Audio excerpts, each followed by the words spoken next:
lead singer of The Great Romance. As a matter of fact, and the people that night were like, yeah, you should do that. So we've talked about this year, since we've got a new album coming out, having like a small, no more than 100 people, and just doing all the songs acoustic and then recording that. So maybe like an acoustic live album. So we're toying around with that. Nice. June 28th, and it will be in Christian bookstores throughout the Midwest. It'll be on iTunes also, but it's called Our Hearts. And this is 12 songs, so it's probably the most that we've put on an album in a while. And we kind of did that for two reasons. One, because it's always good to have new music, but also like for our fans, we put out a few EPs.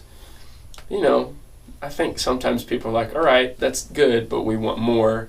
So we've got what we feel are the 12 best songs that we do, and it's kind of like a roller coaster. It's rocking out, then it's down and somber, and then it's somewhere in the middle, a little bit of everything, but all centered on just the theme of the Great Romance, getting closer to God. The website is the best way, which has links to everything, thegreatromance.com, and it's got links to our Facebook, it's got links to our store, to our iTunes, and that's the best way to get everything. You can go on there and link to everything. A few big name artists. We're doing a summer tour, and we're going from Jersey to California. California. And we're going to get to play with Lincoln Brewster coming up real quick in May. And if you're a guitar fan at all, I know I'm going to be like a little schoolgirl that night. Just, are you playing music? Yeah, whatever. I'm going to say Lincoln Brewster. That's in May. And then in July, we're going to be at St. Matthew, United Methodist Church in Belleville, with Shane and Charlie Hall. And we were supposed to play with Leland in May, and that's just got bumped to September. So a lot of people we love. I'm probably most excited about Charlie Hall. I really like his music, and I like that he kind of takes chances with his worship stuff. So honestly, just playing music full time and making enough just to keep doing it. I think people ask us sometimes, they're like, you want to become rich rock stars? And we're like, no, we just would like to be able to pay our bills and do what we love and what we feel called to. So in 5 years, if that's what we're doing, I think we'll all be really happy. Honestly, my dad, I have to say this, I grew up singing Southern gospel music. Please still be my friend. And it was because my dad kind of pushing me to get up in church, and I was like a little kid who would have to stand on a stool because you couldn't see me, and then I would sing like this because I was so nervous.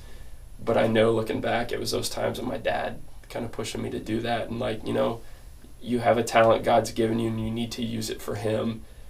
And now, I can't even think about those days when I was little and didn't want to look at people. But my dad and my family, my wife is super supportive, and honestly for all the guys, all of our wives that put up with us being gone a lot, and all the hours that we put into. Well, our guitar player is Asian, and he knows it, so it's okay. And he likes to go out wherever we eat and order rice with every meal. So we could be at McDonald's, and he orders his number 2 and gets all this stuff and then asks for a side of rice. I know it's not really a prank, but it's funny to see the reactions people get. Sometimes they're funny and they're like, oh, that's funny because you're Asian. And then sometimes they just go, we don't have rice, sir. This is a Denny's, so whatever.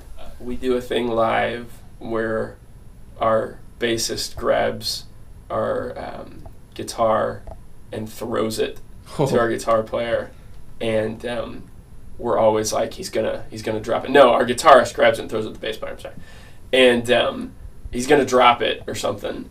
And one time we were playing in Kansas City, and the choir mics that hang down we didn't see, and he threw it and it got tangled, and it broke. It didn't just hit the ground, and honestly, it was halfway through the set.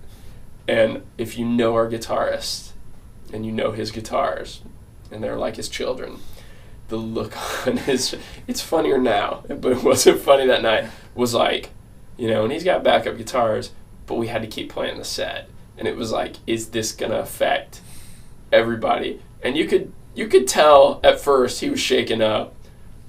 What do? You had to move on and, just kind of suck it up, I guess. And we got through, and it was a good show. And what was awesome is that church took up a love offering and sent him like $300 and said, put this towards your new guitar, which was awesome. I mean, nobody asked for anything, so, bad situation. We played, should I say where it's at? No, we'll say. It was the Presbyterian National Youth Convention in Purdue University. 5,000 kids, amazing time. I think they thought we were Third Day or somebody really big. And we would be going from place to place. They drove us around a golf cart and everything to get where we needed to go, and we would go have lunch at places on campus. Yeah. And it would take us an hour and a half to get our food because they would run up and want pictures and stuff. And, nothing too crazy, but sometimes it's just weird when you're playing songs about God and young kids are sometimes like grabbing at your pant leg. And kind of, and like our bassist, I'll say this, his nickname is Eye Candy Andy. And he's a handsome dude. He works out a lot, and he probably gets like this fan section of these little girls that kind of swoon as he's playing. And he'll say, he's like, I play bass. I play like 8 notes. Why are you even over here? So sometimes, it's kind of like, this is weird because we're nothing. I mean, and we know that. We're just guys that play music about God. So when people want, you kind of are like, really? It's kind of surreal. But then our wives tell us all the time, they're like, just remember that to somebody you're a big deal, and to not downplay it like, this is stupid. You want my autograph? That it might be a big deal to them, and just to smile, nod, and take the time with people. But it's weird. And all alone in the crowd, there was something